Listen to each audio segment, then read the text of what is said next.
Welcome to a Song of Ice and Fire Symposium. My name is Nav, and my pronouns are they, them. And my name's Harmat, and my pronouns are Hershey, like the chocolate. And this, for the last time, is a Game of Thrones. Chapters 71 and 72. In these chapters, Robb becomes a king, and Dany becomes a queen. actually what I had was very similar. In these chapters, for the first time ever, we meet the King of the North and the Mother of Dragons. Oh my gosh.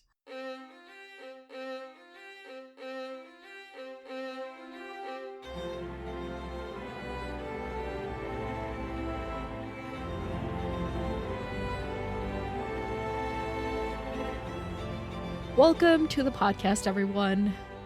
This is it for this book, except for our wrap-up. Oh my gosh, we've been reading this for a year. Since May of 2020. Maybe we April. have not been, no. We haven't been reading since May. April of 2020, let me tell you, because it took a few weeks for me to edit and upload the first episode, and the first episode was uploaded in May. Really? Yeah. I thought in May we were still doing Watchmen, and then in like July we were like working. No, that was like I think in April we did Watchmen, and then end of April we did. Oh my gosh, that's like crazy. The prologue and the first episode. It was insane. That's crazy. I know, right? Oh my gosh. So it's been a lot longer than I thought it had been. Yes, it has been a while. Wow. It's been a journey. Yeah, I remember there was like a month where we just didn't record at all, and then next longer month because like I had COVID for a whole month. Yeah, and then it took me a while to recover from it as well. Yeah, there were like a couple episodes when my voice would just like give out in the middle of the recording. Oh my gosh, that's funny. The good old days, or I don't know. It's just been crazy long. So yeah.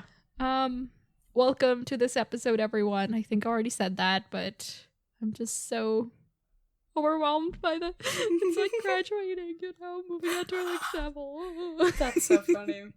But it's good. It's really exciting. I just can't wait for the second book. Okay. Is the second book longer than the first book? They're about the same. Like legit. Okay. So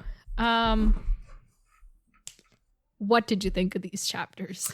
I really enjoyed these chapters. I was good end to the book. It was an amazing ending, and like my thoughts about like there being dragons finally made sense. Because up until now, like I kept saying that, but it never made sense for me to say it. I had to. It was my responsibility to be the annoying person who corrects you. And you were like, why would there be dragons? What the heck?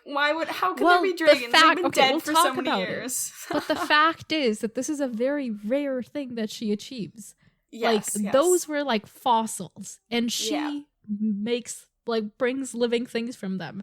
And you at the beginning just assumed that they were like living dragon eggs, and that was not the case. Like, I know, it's like a whole thing, But even after, I was like, no, that's still gonna happen, even if they're dead. I had no reason for believing it. I just was like, it's gonna happen.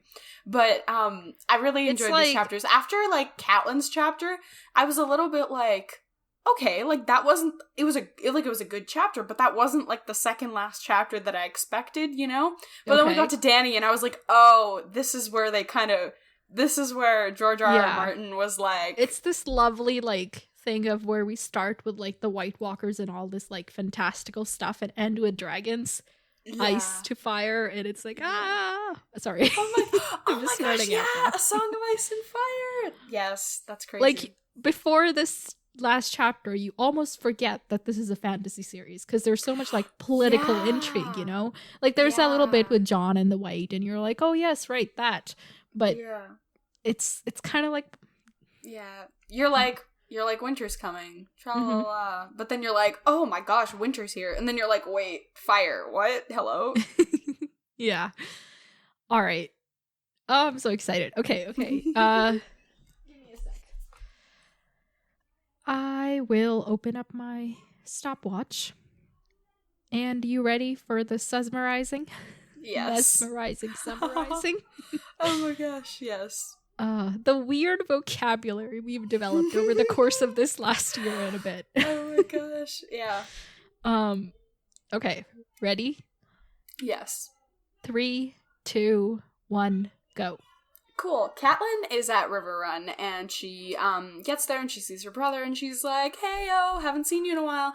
And then her brother takes her to her father, who's like on his deathbed, and he's still mad at the Blackfish for not marrying anybody. Then she goes to the War Council, and they're all having these arguments, and they're all like arguing about the plans to like what course of action to take. And then somebody's like, "You know what? I don't want any of these people to be my king. Rob, you are my king." And then everybody's like, "Rob, Daenerys, oh my gosh. Okay, so Daenerys, oh my gosh, Daenerys has established her Queen's Guard, and she tries to establish that, like, "Oh, you guys are going to be my blood riders now." And they're like, "We're not going to bow down to a woman. I don't care. My only job is to escort you to Vase Dothrock. This is not my job. I'm not doing this." And then she's like, "You know what? Wait and watch." And then she frickin' Stop. Oh. Boom. Dragons. That was a minute. But, like, I was just waiting for you to get to the point, and you did, so... Anyway, dragons, and then they're like, "Oh my gosh, our queen!" Yes, indeed. Okay, I love your voice for the for her blood riders. Or they sound like they sound like cranky 80-year-old people. Like, yeah, back country rednecks. Really? Oh my gosh. A little bit. Okay. Oh my gosh. All right. I was going for like an 80-year-old, grandparent vibe, but right. Yeah. Okay. Anyway, Catelyn. Let's start there.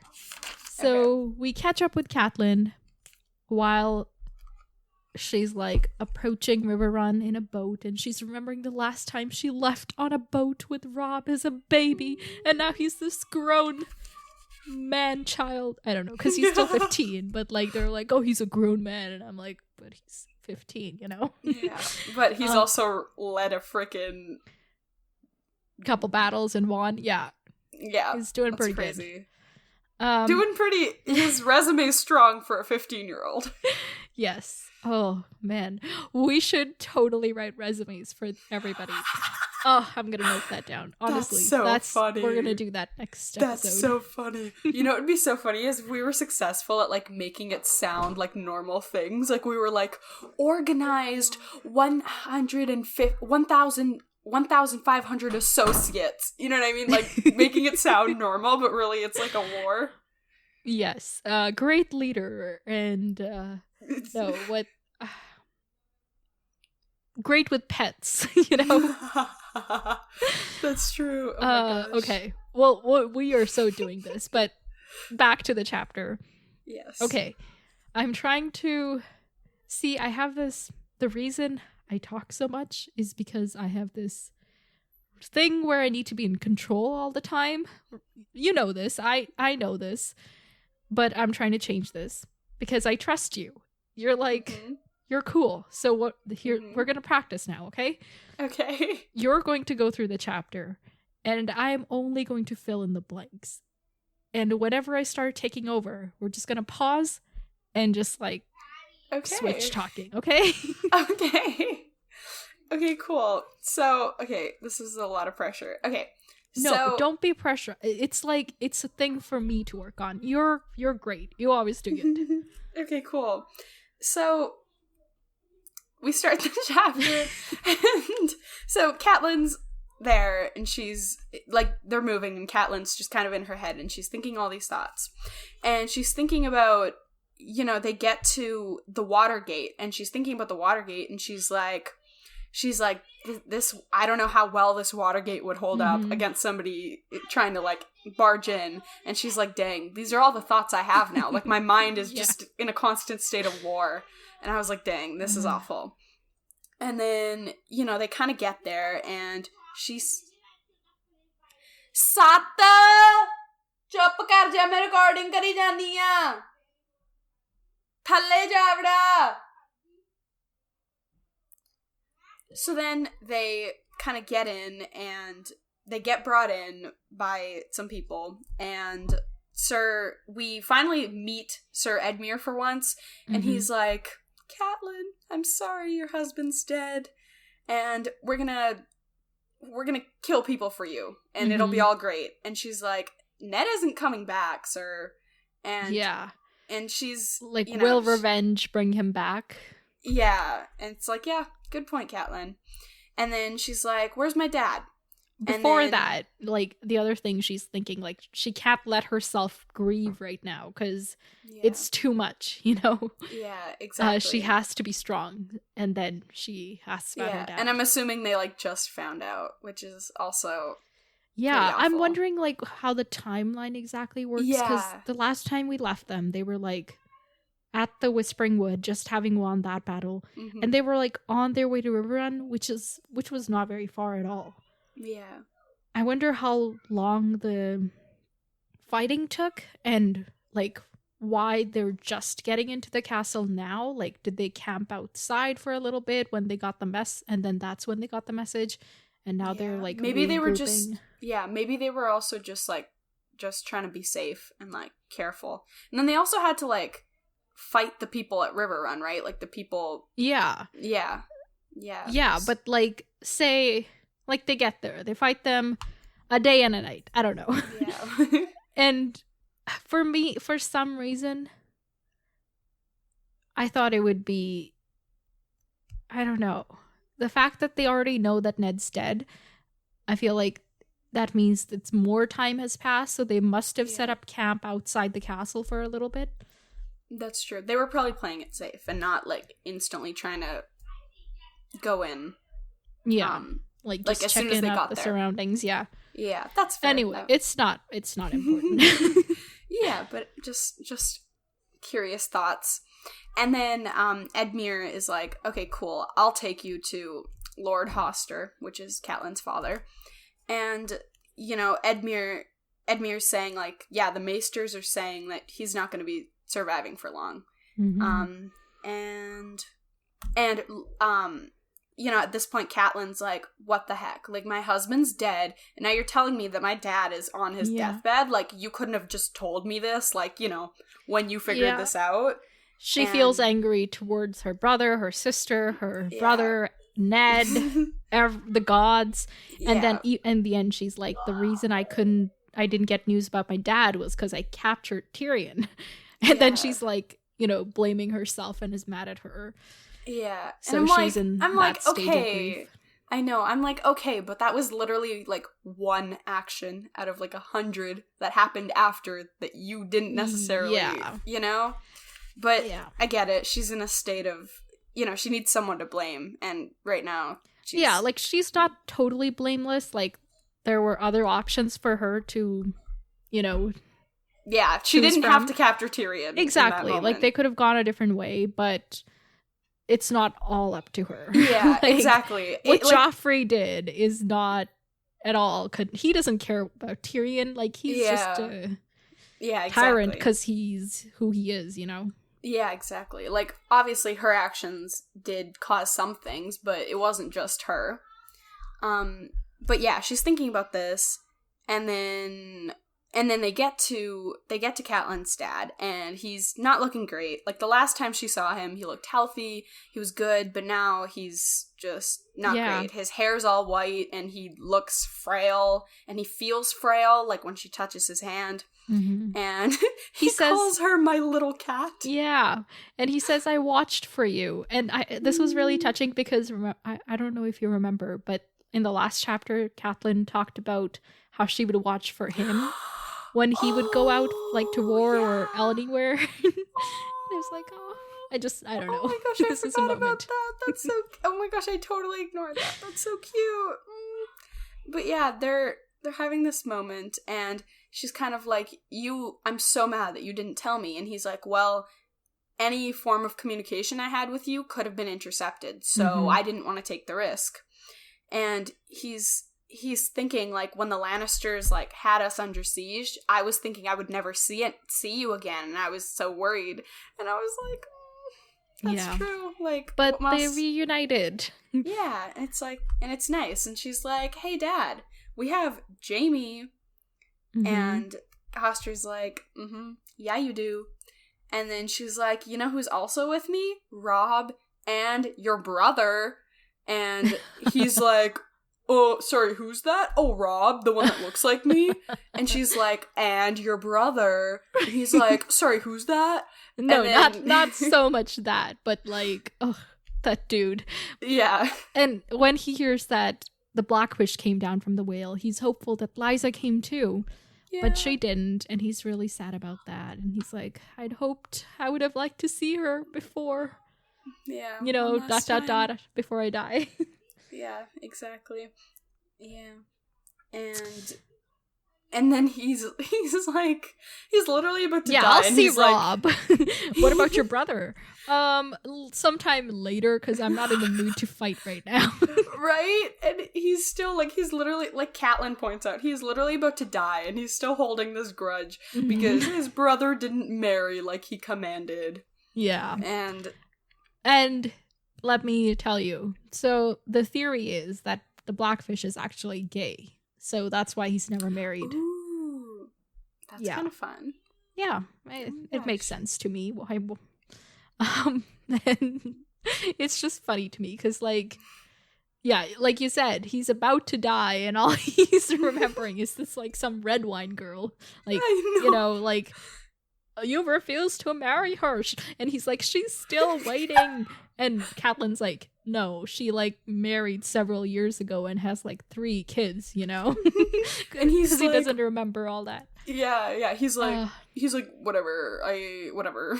and then Catelyn's like, dude, like, he literally, like, fought to get here, to, like, come and see you, and this is how you're acting? And he's like, yeah, well, he was always good at fighting. That was what he was good at. I'm like, okay, sir. Yeah, like, I'm gonna sleep now. Bring it up later. I'll see him. I'm trying to remember when Brendan and Lysa kind of had, like, that, not fallout, but when he was like, hey, I'm going with Catelyn instead. Yeah, totally. Was that when they found out that, like, Riverrun, that Jaime was going to Riverrun, or was that when they found out it was under siege, or was that when they found out he was sick? They found out that it was under siege, but, like, that the Riverlands were under attack. Oh, okay, got it. I couldn't remember, like, the specifics of, like, what it was. Yeah, I think the siege they learned about when they were at the Twins. Right. Like, okay, in that chapter. But yeah, like, Brendan literally, like... Yeah, he was like, come on. That's my family, my, you know, everything. I'm gonna go defend them. But, yeah. Anyway. Yeah, it's a whole thing. Anyway, we know whose side I'm on. And then Catelyn's like, father. And then she kind of leaves, and she talks to Brendan, and Brendan's like, what's going on? And she's like, yeah, he's dying. And Brendan looks sad, and it's not a fun moment. Also, it's not Brendan, it's Brendan. Oh, I thought it was Brendan. Yeah, it can be, but I think it's more commonly pronounced Brendan. That makes sense. Okay, cool. Brendan. Okay, and then she's like, yo, where's Rob? So then she goes to the hall, to the Riverrun Great Hall, and she talks to Greyjoy there, and Greyjoy is kind of reciting the tales of, like, what they did in the Whispering Wood, and he's like, yeah, you know, like, none of them could escape. Yeah, he's making a whole thing out of this. And, he tells her that Rob's gone to the Godswood, and Catelyn's like, that's exactly what Ned would have done. Yeah. Okay, but as, like, you know, Catelyn's narration of Rob, like, this entire chapter, like, we've known who Rob is, right? Like, we've known Rob, we've, like, seen his actions or whatever, but it's only now that I'm like, oh my gosh, I want Rob chapters. Like, why do we not have Rob No, you've actually said that several times before. Really? I have? Yes. Okay, I didn't know that. I just realized, like, I've been thinking about it more recently, because Catelyn just describes him so, like, pleasantly that I'm like, you know what? I want Rob chapters. So you can not have pleasant views of him. No. Now I like actually care about him as a character. You know what I mean? I bet all of his chapters would just be like Ned's chapters. That's also, I was gonna say, that's also it. Now that we don't have Ned chapters, I feel like we need Rob chapters. Okay, all right. And as somebody whose favorite character was Ned for a while, like, you know, Catelyn describing Rob as Ned is like, okay, well now I need Rob chapters. But anyway, moving on, just a little... Yeah. So Catelyn goes to the Godswood, and I just want to point out one thing of note here. Mm-hmm. There is a weirwood in the Godswood in Riverrun. Like, weirwoods are very rare in the South, generally. Yeah. And, like, it's not very big or anything. She calls it slender, but it's got a face and everything. So I was happy to see that. Why, though? Did we know... Was it, like, for previous people, or is it just there? Like, was there anybody else who... I think, like... The face indicates that it's older than like the new gods. Right. Maybe like the place that they build the castle around, it was just there and they left it, you know? I don't know. Yeah, that's true. Okay, cool. And this point was kind of heartbreaking for me because she's kind of thinking about, like, she sees all the people kind of kneeling to the old gods, and she's thinking, I don't even know what gods I believe in anymore because they're not even on my side. But I remember at the beginning of the book when she was always like, they pray to old gods, I'm going to retain my identity. You know what I mean? And now she's kind of like, I hate that she's lost faith, but I don't, like, blame her, you know? Yeah. It was just a sad moment. But yeah, she's kind of thinking about all the memories she had here, and she's like, yeah, like, me and Lysa used to, like, play kissing with Peter, which is our lovely friend, Mr. Littlefinger. And apparently he tried to French kiss them. Yeah, she's, when she confesses this to Lysa's like, oh, he did it with me too. I liked it. I mean, okay, they're kids and they're whatever. Child crushes, weird moments. It's just like Peter Baelish. Like, think of you know, he's just so gross and just like ugh, and like he's just so gross and just the way he acts around Sansa is just utterly disgusting, and I can see him being the same way around them when they were younger. Yeah, well, he's basically like, well, I couldn't get the girl, so I'm gonna get the girl's daughter now. Yeah, we do not love that. Ugh. And at this point she's kind of thinking about, like, she's kind of sad because she's thinking, like, Rob has literally, like, fought this whole war, but he hasn't even kissed a girl. I don't even think he's kissed a girl. And she's just having this moment, and she's like, ugh, he doesn't get to do, like, usual kid things, and it's this emotional moment. And then they all, like, get up from their prayer, and she's like, hey, Rob, you want to go see your grandpa? And Rob's like, later. We gotta talk war right now. Yeah. And then they gather in the Great Hall for the War Council, and, like, the River Lords are there, the Northern Lords are there, everybody's there. Mm-hmm. And they find out that Renly has Hold on, before we get to that, I just want to talk about who's there. So, we hear about Lord Jonas Bracken, who arrives and takes a seat as far away from Tytos Blackfoot as he could. Mm-hmm. Does it, like, this is like this rivalry that'll come up consistently in this chapter. Just, like, keep an eye on it. I find it entertaining. I see. I was wondering, I was like, why are they so interesting? Yeah. Very interesting. So, like, they settle down, and that's when they discuss the news that Renly has declared himself king. Yeah. And, and she's kind of no, hold on. Sorry, actually, she finds out about Renly becoming king before they sit down at the council. Not that it matters, but, like, that's when they discuss it. Yeah. Yeah, and she's kind of just pointing out, like, everybody who's there, and she's thinking about how the people who'd fled, who could flee.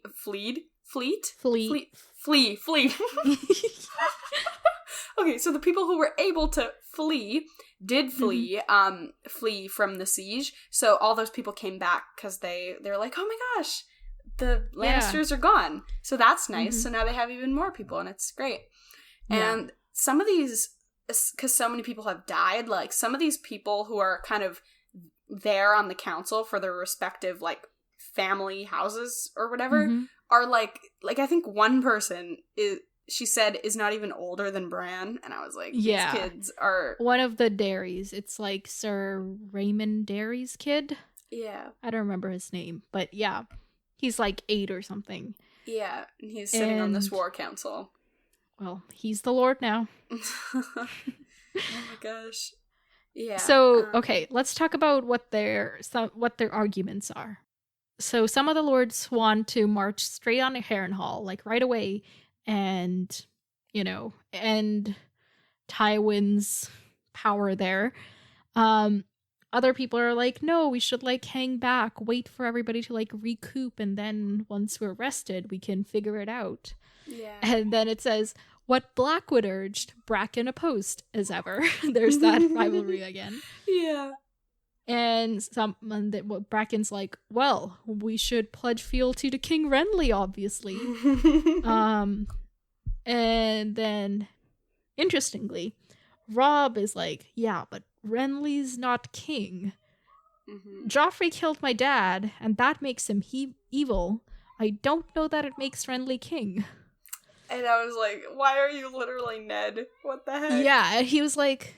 So this brings up a couple things. So first off, they acknowledge that Ned was falsely accused of treason, but it seems that they don't know the circumstances of that, because they don't know that Ned was like, Joffrey ain't the king, you know? Yeah.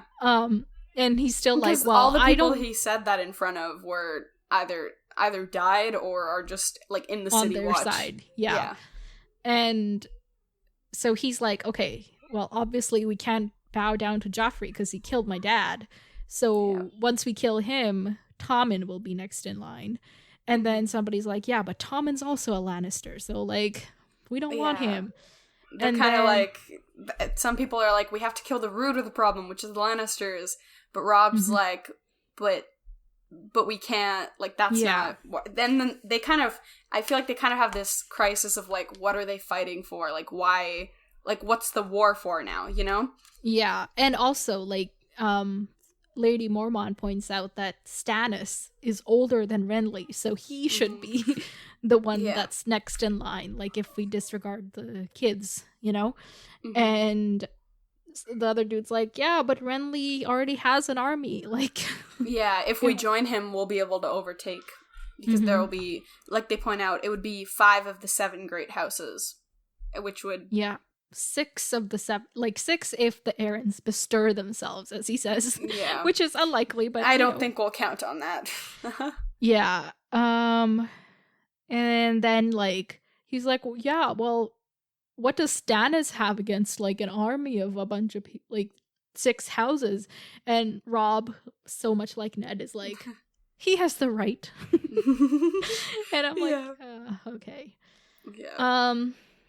And then, okay, Sir Steveron Frey, he's like, oh, we should just let them fight each other, and then whoever wins will ally with them, which is, like, such a Frey thing to say. I know. I was like, y'all don't even try to hide who you are, and it's funny. And then Catelyn speaks up and asks that they consider a peace. And Robb is like, my lady... They murdered my lord father, your husband. And then he, like, takes out his sword and is like, this is the only peace I have for Lannisters. Yeah, I was like, okay, sir. And Catelyn goes into this, like, quite heartfelt speech. She's like, okay, my husband's gone. All I want are my daughters, and I want you to, like, go home and be safe and all this. Yeah. Which is fair, but I was thinking... Okay, so say they, like, what's the, treat a peace? Do you treat a peace? They make peace? They make peace with the Lannisters. Thank you. Yeah. They make peace with the Lannisters. Robb and all the Northerners return to the north. And then, like, the Lannisters are still in the process of attacking the Riverlands. Like, let's say the pieces, okay, we promise we won't do that anymore. But like, but they can. Can you try? Yeah. Yeah, they can, and they likely will. Like, it's not. Yeah. So, like, I see her where she's coming from, which is because she just wants like the fighting to be over because it's going to cost so much. But it's like. It's too late now. It's not really feasible at this point. Yeah, you're right. It's gonna happen. Like, bloodshed is gonna happen regardless of whether they bow out or continue with this. Mm-hmm.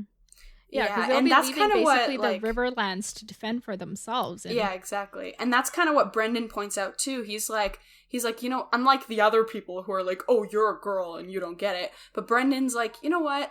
Brendan's kind of pretty much saying what we're saying. He's like, you know what? I get what you're saying, but we might have to fight in the end again anyway. Yeah, so we can't really do that. It's no good hammering your sword into a plowshare if you must forge it again on the morrow.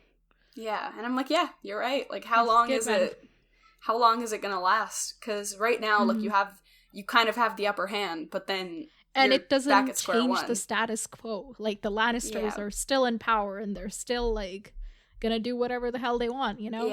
Yeah, exactly. And that's exactly what Lord Bracken points out.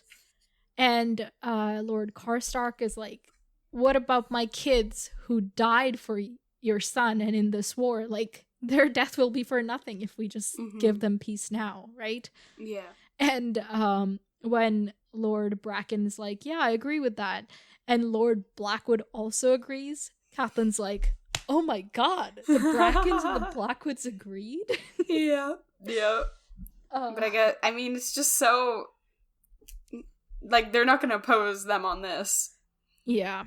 But yeah, everybody's like, no can do, and they move on, and for a moment is and then gone. They're still kind of arguing, but then somebody's like, then Great John is like, you know what? This is stupid. I don't want to support Renly, and I certainly don't want the Lannisters in charge, and none of them should rightfully be ruling over us. So, you know what? Rob. You know what? Rob, you are my king. And then everybody kind of he's like, comes in there on the sits the only king I mean to bow my knee to. Yeah. The king in the north. And he, like, takes out his swords, kneels in front of Rob. But what I thought in this, like, when he's making a speech, he says specifically, it was the dragons we married, and the dragons are all dead. And I'm like, we still got Daenerys. I'm like, what would they think? Like, what are they going to think when Daenerys comes? Well, maybe if, like, Daenerys comes with her dragons, they can, you know, make peace with her. Yeah. Because she's, like, a whole other party. She's not the Lannisters or Renly or Stannis. Yeah, for sure.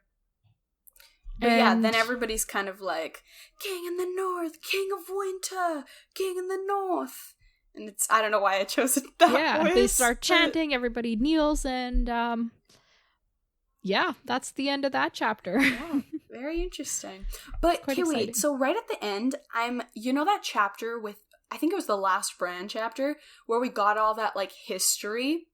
And it was like, I love that chapter, I love that history. But, like, I don't remember it totally. So when they say here at the end of the chapter, they said, since Aegon the Dragon had come to make the Seven Kingdoms one, was that the first time or the second time? Like, you know how there was 2 times when, like, new people came? And the first time new people came, and then they were able to make peace? This was after all the people had come. Okay. So this was, like, after the first men and the Andals were, like, living on the land.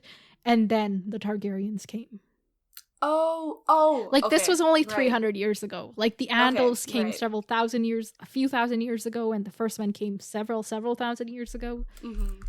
Got it. And, okay, just to make note of the ending, it says exactly, Catelyn watched them rise and draw their blades, bending their knees and shouting the old words that had not been heard in the realm for more than 300 years, since Aegon the Dragon had come to make the Seven Kingdoms one. Yet now they were heard again, ringing from the timbers of her father's hall, the king in the north. And just to compare it to Daenerys's last bit, we'll talk about that. There's a good parallel there. Good chapter. Yes. So, will Robb accept this role? See, I feel like... Better question, can Robb refuse this role? I don't think so. I feel like... See, but the thing is, like, they're two of the houses, you know what I mean? And they're, like, the only, like, northern people who would want this, it seems like, you know? So how are they gonna... But they're all the... Like, that's all the North. Like, the North used to be its own kingdom for all the time. Yeah, that's true, but I don't know. I'm just thinking, like, is this the smartest way to go, you know? Because there's just that's so many... Question. Because that's the thing, like, if they join up with somebody else, like, if they, you know, somebody pointed out, like, if they join up with Renly, then they, you know, overpower the Lannisters, but it's, like, on their own, like, what are they gonna do? How are they gonna get people? Because, you know, many people in this kingdom hate the Lannisters. So they're like, we're fighting the Lannisters. And people are like, yes. But now they're like, the North is gonna rule. So who's gonna support them in that? I don't know. Maybe they'll help other kingdoms gain back their independence. That's true. I don't know. That, what do you think they should have done? Like, they presented a myriad of options here. What did you, in your opinion, what was the best one? I Tell liked me so that I can tear it apart. I liked the one where they were like, okay, well, we're cutting off the Lannister supply because we're, like, in the way of them getting to Casterly Rock. So why don't we, like, wait and see what they're gonna do? And I thought that would be a good way to go. Okay. Yeah. It would also give the Lannisters more time to, like, also, like, gather their forces. Yeah, but I don't know. Like, the Lannisters could gather another army in the West to go rescue the army that's stuck. If they wait too long. Wait, that's true. Okay, yeah, that's true. I don't know. Is that poke holes? None of the options are good. Yeah, there's holes in every option. But the option they land on is the one that most people can agree on. So yeah, that's fair. So Robb's definitely gonna have to accept this honor. He's gonna be like, okay, well, I've gone from Lord to King now, and I'm still 15. Once again, another resume achievement. Yeah. King of the North at 15. Oh my gosh. How's everybody gonna react when they get this news? That Robb is now King of the North? Yeah, just, like, go through, like, let's start at the North. At the very North, we got Jon. How's he gonna react? John's gonna be like, ooh, oh my gosh, he's King of the North. He's not dead yet, you know? Like, there's some hope. He's King of the North. Okay. I feel like John's reaction will be positive, I hope. And what about Bran? Bran's gonna be like, oh my gosh, wait. If Robb becomes King of the North, does that mean Bran becomes Lord? Or does Robb just do both? No. Bran would be, like, Robb's heir until Robb has any kids. Oh my gosh. I think Bran will be like, oh my gosh, that's so cool. But he'll be like, that just means he's gonna be gone for longer. Fair enough. Okay. Who's further below? Oh, Tywin. No, Roose Bolton, because he wasn't here, and he has a part of the army. Is he going to be on board with, like... What's Bolton's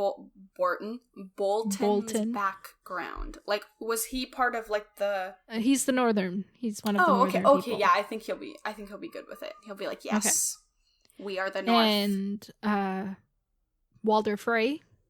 Walder Frey will be like, ooh, more power for me. I think Walder Frey will probably be the most excited. I'll have a grandson who's gonna be king.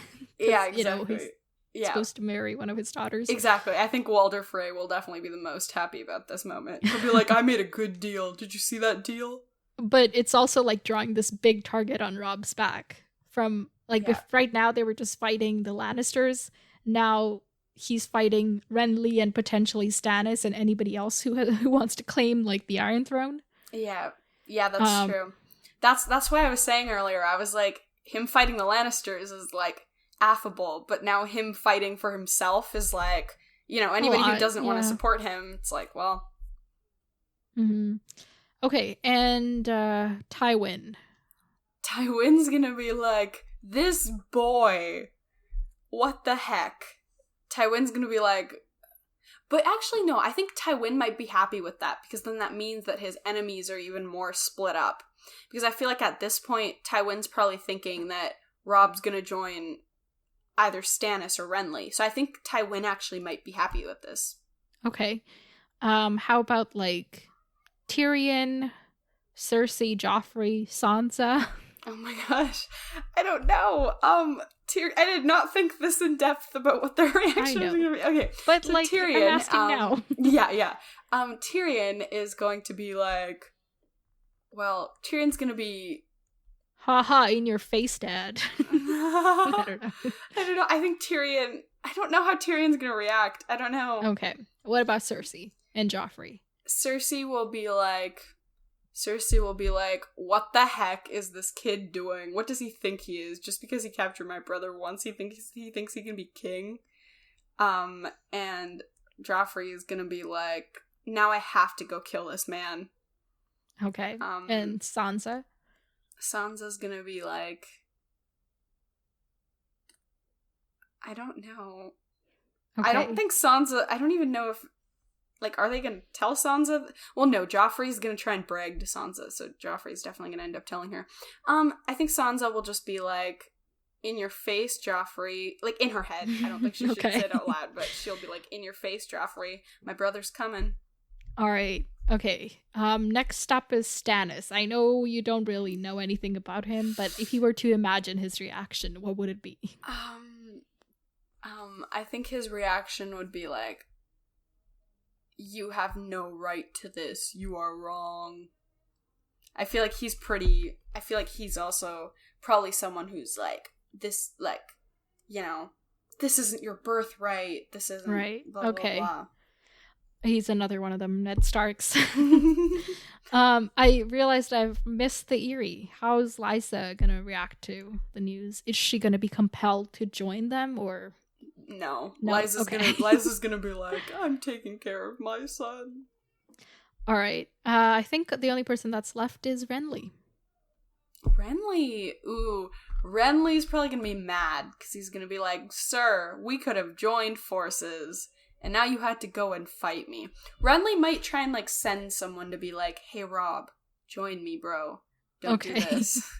Does Renly need Robb to join him? I think so. Well, okay. I guess I think so, yes. Because if he's not joining him, then he's opposing him. Okay. Will the Blackfish and Catelyn's dad ever make up? No. Okay. Will her dad die? Yeah. Will he get to see Lysa before he dies? No. I like these yes/no questions. They're easy. What else is there? Is the Blackfish ever gonna marry? No. Is Robb ever going to get to kiss a girl and hold his child and... Yes, yes. I'm like praying that he's not gonna die. Just kidding, I'm obviously not praying, but like, I don't think Robb's gonna die. Watch everybody be laughing at me, but you know what? I'm gonna make a bold prediction. Robb is not gonna die. Okay. Anytime soon. All right. I'm just gonna look through quickly. What do you think is the deal with the Brackens and the Blackwoods? Why are they so opposed to each other? I don't know. I feel like it was something stupid. I don't think it was something serious. Honestly, like, I can kind of tell you, because it's like... Okay. Their, like, rivalry runs since before, that makes like, sense. the Andals came, like, thousands of years. It's always been, like, they're fighting over the same lands and stuff, and then they would, like, make peace for a little bit, but then somebody would go ahead and do something to the other person, funny. And then, like, it just keeps going and going. And I won't tell you what the most recent inciting incident is, because that, I think, we'll find out later, but that's basically what they've been up to. So they're okay. Yeah. It's like a frenemy moment. Yeah. Except not even friends, so. Just straight up rivals. Yeah. Will they succeed in forging their own kingdom and gaining independence and all? Yes. In the fourth book. Sorry, say that again? In the fourth book. Oh, fourth book. Okay, got it. A bit of a wait there. All right, that's all I got. I feel like winter is gonna come, and then they're gonna have to be like, okay, wait, we'll fight this battle later. Yeah. Oh wait, how's Catelyn gonna cope with being the mother to the king in the north? I don't know. What do you mean cope? Like, because, like I said, her kid's even a bigger target now, and he has all more responsibility. I think she's not going to be doing too great mentally. I think she's just going to be like, oh my gosh, this just keeps getting... She's like, he's never going to live a normal life now. Mm-hmm. Okay. Well, let's move on to Daenerys. So, you take us through, and I shall try to sit back and relax. So we start the chapter, and Ricaro? Mm-hmm. Okay, cool. And I always say their names wrong. I think the KH makes like a kaka sound, which is not a sound that actually exists in English. So, like, if I were to read it with, like, how I would see it as somebody that speaks Punjabi, I would be like, Ricaro. But, like, everybody's like, Ricaro. Yeah, okay. Okay, cool. So he's choosing a stallion from, like, the few that actually they still have left. And he chooses one, and then Miri Mazdur is, like, disapproving, and she's like, you're not gonna be able to get away with this. It's not gonna work. You're a kid. She's like, yeah, I'm you don't wise. know the spells. You don't know the magic. At this point, did you, like, what was your intuition? Like, what was happening here, according to you? Okay, at this point, I was like, huh? I thought, because, last time we were talking, I was like, okay, Drogo's dead now. And at this moment, I was like, is she gonna try and, like, bring back Drogo again? Yeah, it seems like that's what Miri Mazdur is thinking as well. Yeah, she's like, what the heck? And I was like, Dani, we've gone over this. And I was very much disapproving. Well, and, what's his name? Jorah also thinks the same thing. Mm-hmm. Jorah's like, please don't do this. And I think at one point Jorah's also like, don't try and go die with him. Yeah. Before that, first off, he addresses her as princess, and she's like, why do you call me that? Wasn't my brother your king? Aren't I your queen? Period. Yeah, and he's like, yeah, my queen. Just let Drogo go. Don't kill yourself. My favorite thing that Jorah has ever said, Jorah's like, my sword that was his is yours, Daenerys, and my heart as well, that never belonged to your brother. I was like, Viserys is dead and we're still insulting him. Yeah, it's so funny.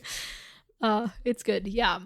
And he's like, please, I will do whatever you say, but I will not stand aside and watch you burn. And Dany's like, what? Is that what you're afraid of? I'm not gonna do that. And then they, like, build the pyre. They start with, like, it's like, okay, big branches, smaller branches, grass. And they pile on Drogo's stuff, and then hold on, what does it say? Sorry. And she looks around and she's like, okay, there's only, like, there's fewer than 100 people left. And she wonders how many had Aegon started with. And this is interesting because, like, here it seems like, oh, how many people had Aegon started with? But really, how many dragons had Aegon started with? Oh my you gosh. know? Yeah. Oh my gosh, like, later on, it has a second meaning. And then she gives a speech to, like, everybody that's surrounded. She's like, you're gonna be my Khalasar. You're no longer slaves. You're freed. We're all gonna be cool, and if you want to leave, you can go, but you don't gotta. If you stay, I will take care of you. Yeah, and she says, I was a child yesterday. Today I'm a woman. tomorrow I will be old. Yeah, and she's kind of like relating to all of them. She's like, I got you. We're gonna be bros out here. Mm-hmm. And then she gets her bride gifts, that she, like the weapons that she was given. And she gives the whip with the silver handle to Jogo and is like, Jogo, to you I give the silver-handed whip that was my bride gift, and name you Ko, and ask your oath that you will live and die as blood of my blood, riding at my side to keep me safe from harm. Basically asking him to be her blood rider. And he's like, it would shame me to be a blood rider to a woman, so I'm gonna say no. And she just like doesn't acknowledge, moves on to Aegon and says the same thing. And Aegon is like, I can't accept your offer. Only a man can lead a Khalasar. Again, she ignores, moves on to Rakaro, says the same thing, and he's like, I'll take you back to Wise Dothrak, but that's all I'm doing. I ain't your blood rider or nothing. And then she moves on to Jorah and names her the first of her Knight's Guard. No, not Knight. Queen's Guard. Queen's Guard. I thought that was and so cute. promises him a Valyrian steel sword. And I'm like, he used to have one, but he was such a terrible person that he had to give it up. But yeah, anyway. Yeah, she doesn't know that, but yeah, that's really funny. Oh my gosh. Oh my gosh. Imagine if, that's so funny. Okay, imagine if Jon and Jorah had a duel of some sort and Jon was fighting with Jorah's sword. That would be cool. That would be so funny. I kind of want that to happen now. But yeah, because in a way, Jon would be representing Jeor Mormont, you know? Yeah, which like, is crazy. Here's all the anger I want to take out on you, dude. Exactly. Yeah. But at this point, he vows to serve her, to obey her, and die for her, if need be, whatever may come. Mm-hmm. And she's like, I'm gonna hold you to that. Yeah. Okay, so question. We know that earlier, Jorah was, like, spying on her for, like, the other dudes. Yeah. Is he like, now for real on her side? I think so. I think he's been for real on her side for a while, but I just don't know when that, like, switch happened, you know? Right. Maybe like when he saved her from the poison thing. Yeah, maybe. I'm not sure, but I feel like, I don't know. I just, I don't think it's an act anymore. Okay. Yeah. All right.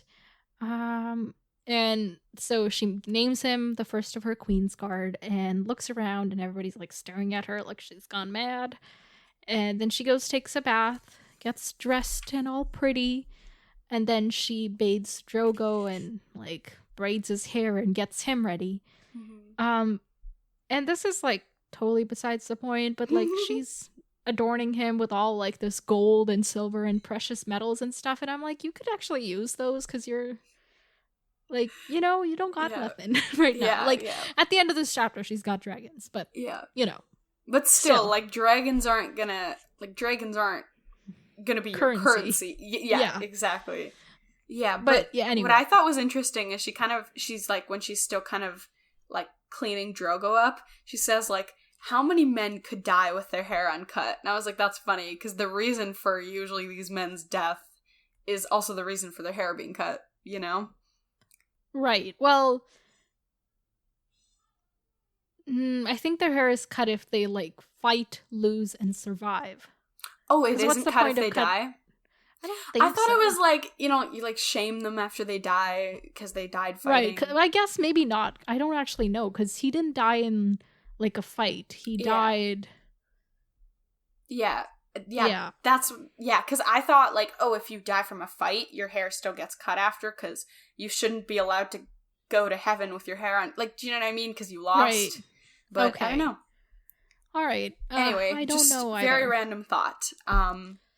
Yeah, so she, like, gets her people to carry Drogo out onto the pyre, and she pours the oil herself, and then she lays her dragon's eggs besides Drogo. And then Jorah's once again like, dude, we could use those. What are you doing? And even Miri Mazdur is like, you are mad.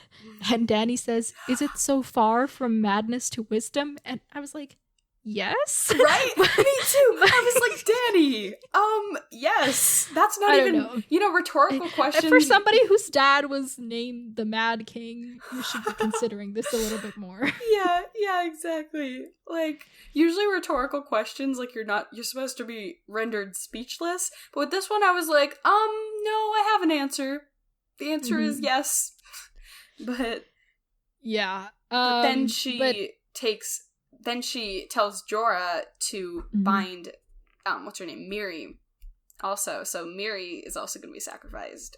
Yeah, and Jorah tries to like protest and she's like, you swore to obey me no matter what. No matter what. Yeah. Words. That's how you do. Oh my gosh. And Miri's like, I'm not gonna scream. Yeah. And she's like, thank you for the lessons you have taught me, and I don't need your screams. I just need your life. You taught me only death can pay for life. So dang. Clap back. And at this point, like, Miri Mazdur totally goes like quiet and they tie her up, which I shouldn't take delight in this, but Really? You were happy with this? No, I'm not. No, okay. Actually, that's not true. I'm happy that she's got dragons, and I don't think that would have happened if they hadn't killed Miri. Yeah. But, like, at this point, I was like, what but the it's fuck? like saying the means justify the ends, and I'm like... Yeah, at this point, like... The end justifies the means, rather. But yeah. It shouldn't. Yeah, I know. At this point, I was like, what the fuck? Why? I was like, are you so mad at her for... You know? Yeah, like, obviously, Dany does not like her, because she killed her kid and her husband and whatever. Yeah. But I also get why she did it, you know? Yeah. And, like, human life is not so... Yeah. Like, okay, so I study human rights. Like, literally, that's what I am doing my degree in, right? Mm-hmm. And one of the first things is to not use human beings as a means to an end. And that's literally what's being done here. Yeah. Yeah, I think this is one of those things that I have to, like, overlook if I'm going to be able to continue with the series. But yeah. That's true, and at least that makes sense. Dragons? I don't know. It's like the same thing. Like, oh, now we have dragons. It doesn't matter that she was burned alive. Yeah. Yeah, I totally get that. Because I was... Because now there's just so much... Like, before it was like, okay, these are the people that are killed. Okay, whatever. But now it's like, okay, well, now let's add to the list. And it's just not... It's not great. But yes, it's definitely like it brings this kind of like ruthlessness to Daenerys' character that we haven't seen before. Yeah, because before she's never really been able to do anything that she wants to, but now we're kind of able to see like what she's willing to do to get what she wants. Yeah, and so they're like waiting for the sign, which is apparently supposed to be the star. Like, the fiercer that somebody was like in life, the brighter their star will shine. And then they see this comet, like a red burning comet. Comet. Oh my gosh, words are so hard. Comet. And she calls it the dragon's tail. And she's like, that's my sign. The dragon's tail. And then she takes the torch, lights fire to the pyre.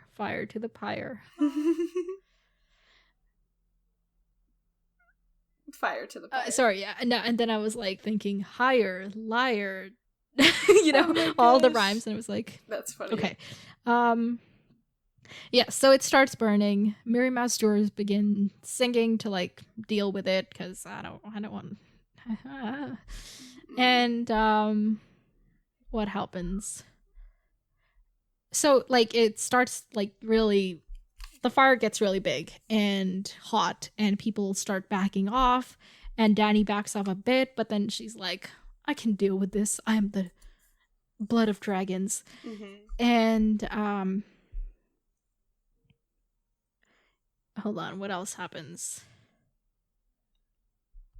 Yeah, she thinks she had sensed the truth of it long ago, Dany thought as she took a step closer to the conflagration.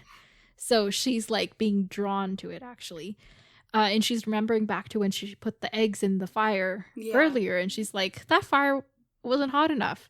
Mm-hmm. And she keeps like walking, and she's like, oh, I'm gonna hug this fire. This is my wedding to this fire. Yeah. And Jorah's like shouting at her and stuff. And when she gets like closer, she sees a horse, and she thinks like, well, I don't know if she thinks, but she seems to glimpse Drogo riding away on the horse, you know? Yeah. And she kind of sees like all the different colors of the fire, and it's this like vision it's thing. Like, yeah, it's like all these colors, each one a sorcerer robed in yellow and orange and scarlet. And then it's like fire lions, yellow serpents, unicorns, fish, foxes, monsters, wolves, like all these like manifestations that are drawing her in. And after she sees Drogo like ride off, she hears a crack and the sound of shattering stone. Did you figure out what this was? Yeah. Okay, once like I was like crack, but then when it said like the sound of shattering stone, I was like, oh my gosh. Yeah, and like one of the eggs falls at her feet. She picks it up, and she thinks only death can pay for life. And then the second egg cracks, and the whole pyre basically like falls on top of her. Yeah. And she's like, don't, and she could hear Jorah like screaming and telling her to get out. And she's like, no, don't you get it? The fire is mine. I am Daenerys Stormborn, daughter of dragons, bride of dragons, mother of dragons. Don't you see? I like that. I don't know. Yeah. And she gets like swallowed in the flames, and then she hears a third crack. And at one point she even says, hold on.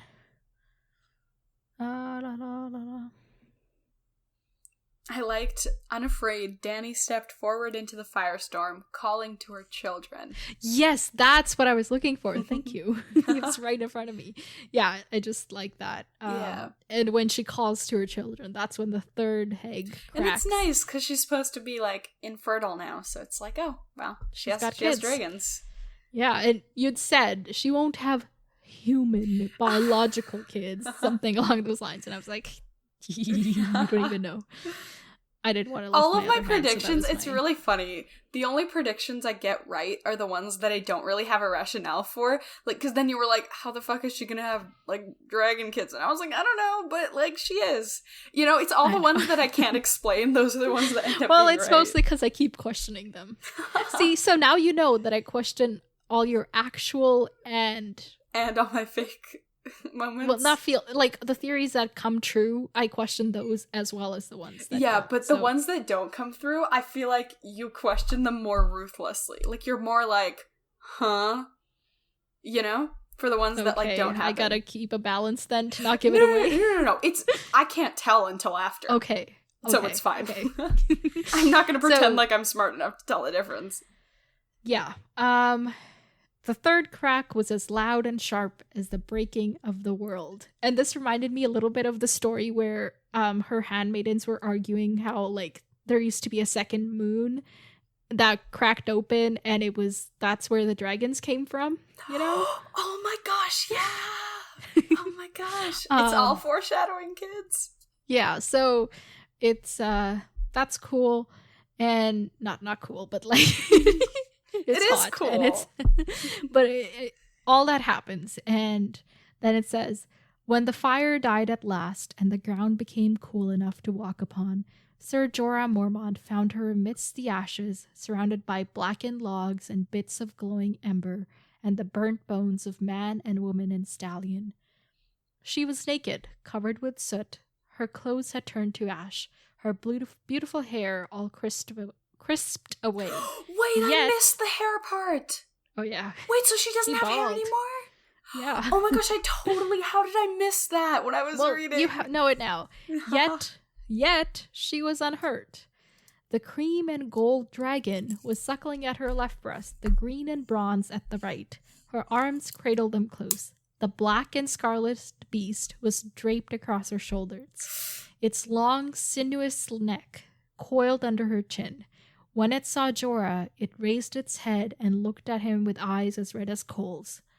As Daenerys Targaryen rose to her feet, her black hissed, pale smoke venting from its mouth and nostrils. The other two pulled away from her breasts and added their voices to the call. Translucent wings unfolded, and stirring the air, and for the first time in hundreds of years, the night came alive with the music of dragons. Oh my gosh. Chills. Literal goosebumps. That was so epic. Yes. Oh my gosh. That was like the perfect Every time way to I read end this, it. yeah. That was like, you know, like, how are you going to end this book? You know? And that, I just dragons. That was crazy. What better way? Yeah, exactly. And so, like, the part that I skipped over is that when when Jorah sees the dragons, he kneels, and then everybody else comes around her, and they also kneel. Yeah, now they're willing to be her blood riders. Yeah. Well, I don't know why not only does she have dragons, she literally she's completely unscathed by the entire... Exactly. Yeah. Like, she, walked into a fire, and she's all fine. Yeah. That was crazy. I was like, what the heck? Oh my Wasn't gosh. this what was your reaction? I was going ballistic. I was like, oh my gosh. She just, crazy. Like, she just manifested dragons using, what was I gonna say? Oh, Magic. I was amazed. I was like, what the heck? And she's not what? Sorry, she's not even... I was like, she's not even, she's completely untrained. She doesn't know anything. She just was like, well... Intuition. Yeah. Yes. Well, aren't you glad that I forced you to do this with me? Oh my gosh, yeah. Wasn't this worth it, right? This is so fun. This was a really good book. Yeah. Oh my gosh. Okay, now that you've read it, out of 10, what do you give it? I don't know. I feel like I can't do that until I reread it all. Okay, but right now, what can you say? Okay, these past 2 chapters. Okay, 8.8. What? You were at a 9 earlier. I don't know. I feel like I don't know. They were really good, but I don't know. Okay, all right, fine. I don't want to talk to you anymore. Oh my gosh. Okay, let's get to the predictions. Oh my gosh. So dragons. What are their names gonna be? I don't know. I know, but Drogo, I don't know. Okay, they're all going to be called Drogo. Drogo 1, Drogo 2, Drogo 3. No. Maybe it'll be Rhaegar, Aegon the Conqueror, her family names. Okay, that's fair. What else? Okay, so now she's got dragons. That's crazy. But she don't got no money. Okay, but she can literally ride the dragon to wherever she wants to go. Oh, but they're babies. They're babies. They're babies. Yes, sorry. Also, she's breastfeeding them, which is interesting. Yeah, that was a little uneasy for me. What? It's... I don't know. It's, because that's, mixing... it's just weird. I felt a little grossed out while reading that. But it's it's a thing of yes, she is in fact their mother, Yeah, that's true. Okay, so they're baby dragons. She cannot ride them. Yes, you're right. What's she gonna do? Well, Jorah was saying in the chapter, he was like, "Oh, I can take you to blank. So that's what they're gonna do. He's gonna take her to blank. Let me go to the book. He was like, we can go farther east and come east this, with and me, that. Yeti, Karth, the Jade Sea, Ashai by the Shadow. We will see all the wonders yet unseen and drink what wines the gods see fit to serve us. Yeah, but that's not what she wants to do. So maybe they'll go there for a little bit just to, like, gather resources and money and stuff for something else. And what does she want to do? She wants to rule the kingdom. Rule the world. 7 kingdoms. Yes. World's a bit ambitious, I don't know. Not world, but, like, the continent. Okay. Yes.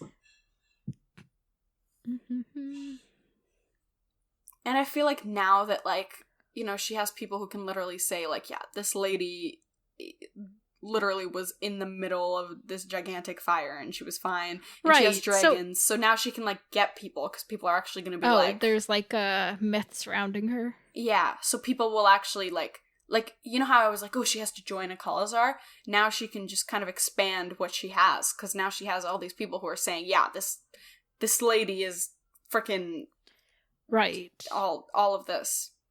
So, is she fireproof? I think so. Or maybe it was just because... Maybe it was just because, like, you know, it was like the dragon thing, like she was called to the dragons. So maybe just for that moment she was fireproof. Because it was like a purpose. Mm-hmm. Yeah. Like, I don't think she can just, like, start a fire and stick her arm in it. I feel like when needed, she can be fireproof. But it has to have, like, magic. Yeah, it has to have, like a magical purpose. Okay. Fair enough. That's crazy that we're done the book. What the heck? I know. Oh my gosh. What are we gonna do with our lives? Read the next book? Oh my gosh. I feel like when I reread it, I'm just gonna have so many emotions. Like, for example, reading Ned chapters are gonna be really sad. Reading when the Lannisters were at Winterfell is gonna be, I'm gonna be so mad. You know, like all these different things. Yeah. But what I really can't wait to reread is the conversation between Cersei and Ed. Yeah, I thought the one that you read ahead of time. That was the one, literally. Oh, that's so funny. That's really It's funny. Jaime's. It being the dragon. What? No, don't confuse people further. No, okay? I'm kidding, y'all. Calm down. It's okay. So now usually we would do next chapters, but there are none. Okay, maybe we can, like, talk about, like, the next book. But then what are we going to talk about in the wrap-up? I don't know. I don't know. Okay, fine. We can do the name of the next book. Just that. Oh, I don't know. All I know is that Give me a guess. Game of Thrones. The series is called A Song of Ice and Fire. And it's a Game of Thrones. Maybe it's like, I do think, like, the title about, like, maybe it's like something more nature related since winter's coming. Like, maybe it's like winter and summer. I don't think it's gonna be called winter and summer, but you know what I mean? Like, maybe, I don't know. How would you expect me to guess a specific name? Okay, let me tell you then. Okay. It's called A Game of Thorns.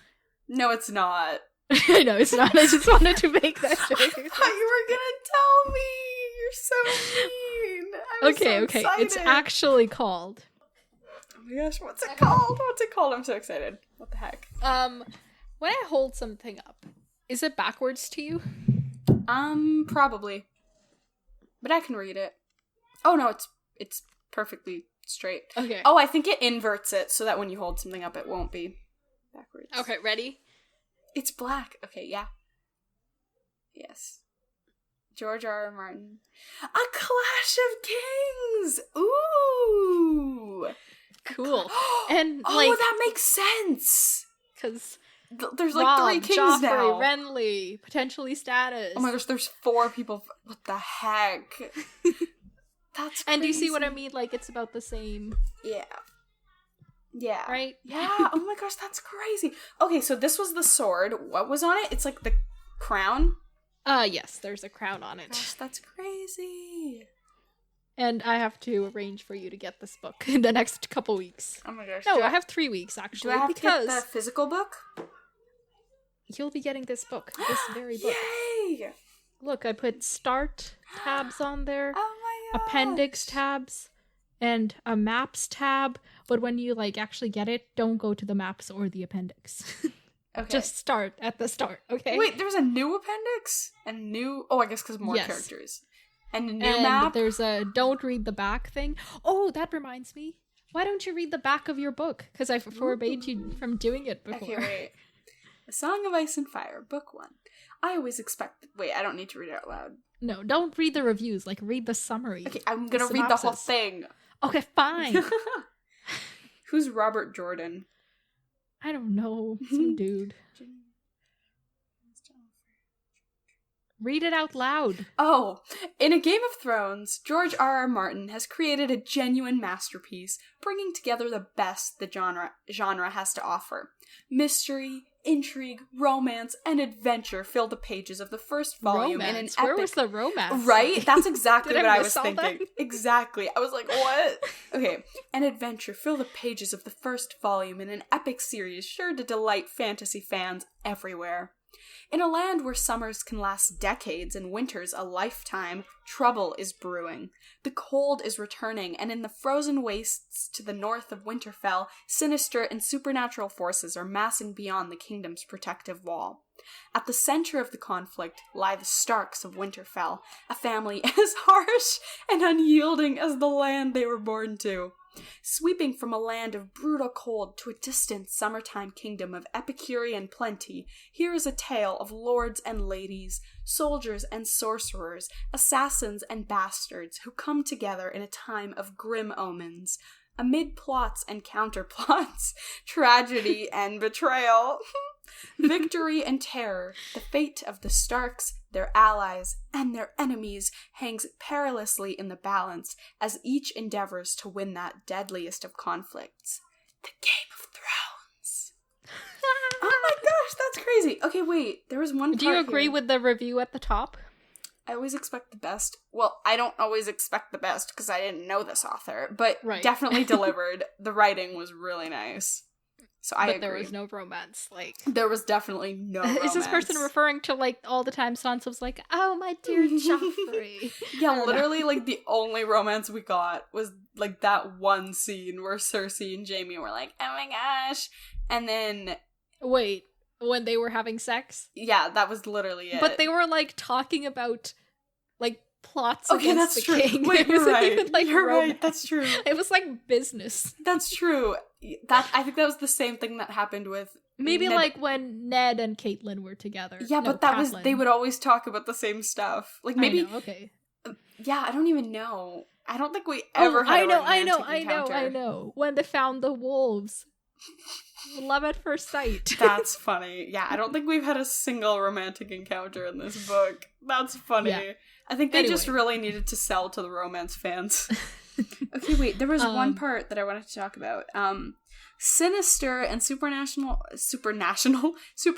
forces beyond the kingdom's protective wall. So I guess that's referring to... Wait! And there's King Beyond the Wall.